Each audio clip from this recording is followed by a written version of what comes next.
Scan now. Meet Sovi, your new AI study buddy. Java loop headers can be tricky when the boundary changes from less than or equal to just less than. Let's solve this logic puzzle fast.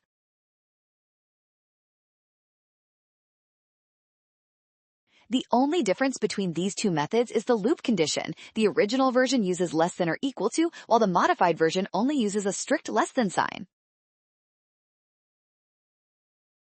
In the original method, the loop includes the end value if the counter hits it exactly. This happens when the difference between start and end is a multiple of the increment. The modified method skips the end value even if reached. This happens when start and end share parity. Option C is correct.